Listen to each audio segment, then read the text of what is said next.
So here's what's inside your art kit. Really, there's just two main things, the baggie and the folder.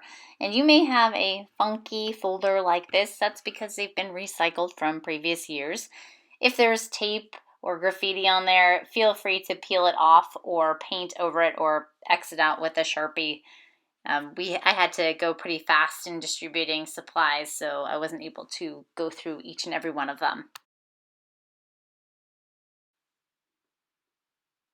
Your paper should be located inside your folder. If I handed your paper to you separate from your folder, just make sure it gets placed back in that folder to keep it protected.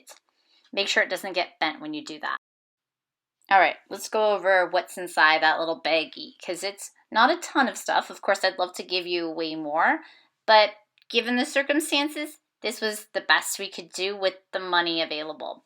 So you do have a yellow pencil. By the way, this is my favorite brand of yellow pencil. I really like this brand. I draw with that brand personally. The turquoise pencil, which has not been sharpened yet, is a 4B, and the darker blue is a 6B. So they get progressively darker. We'll actually be using those pencils first. All right, so here are your two ballpoint pens. They're cheap, but they will do the job. So if you wanted to get a different type of pen, look on the optional supplies because they have some recommendations. All right, here are those Stabilo pastel pencils in this kind of reddish brown and a white. Make sure you have one of each. If you don't, we're gonna have to schedule for a pickup. This next tool is called a blending stump. You're going to only be using one side for now, but some people really enjoyed using those for a nice soft blurred edge. The second and third thing that I'm showing you, one is a pencil extender, the other is a gray kneaded eraser. Keep the kneaded eraser in its packaging for now. We won't use that until we actually get to pastels. The pencil extension is to help when your pencil gets too small. So that will probably happen with some of these pencils. If they get to be like a few inches long, it can be really hard to shade and kind of annoying. That's why you want to use that pencil extender handle. So you just insert the pencil inside of there and you screw it. So it goes righty-tighty, lefty-loosey. And what that does is you can make a 4-inch or 3-inch long pencil go back to the same size as it was when you first got it. So it can extend that pencil, make it longer. That pencil that I'm demonstrating on is already long, so it doesn't quite show how effective it is.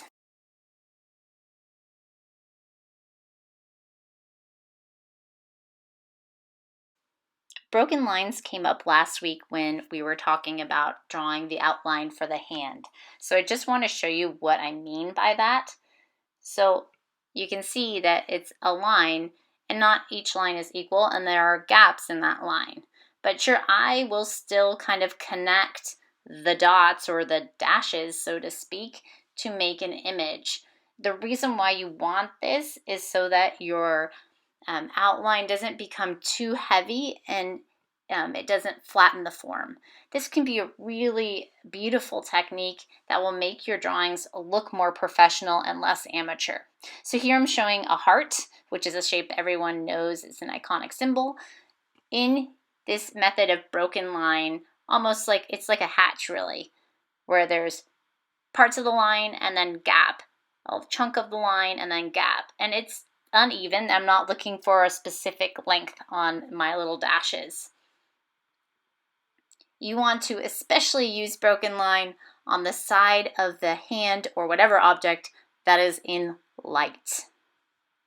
It is even more important.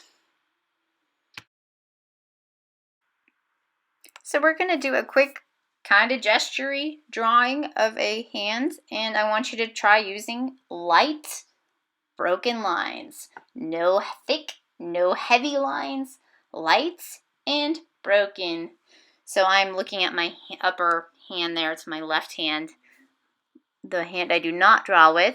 I'm drawing it a little bit under life size, but this is just to get you guys thinking about drawing with broken lines. Some of you may already be doing that, and I'm so glad if you are. But if not, this is good practice. And it doesn't have to be everywhere. Like you can see on the finger, there's not much broken line. Heads up, you can always erase out a chunk of your line, although I'd prefer if you had it broken in the first place. You can kind of see there's some broken lines around the wrist and around the thumb area there.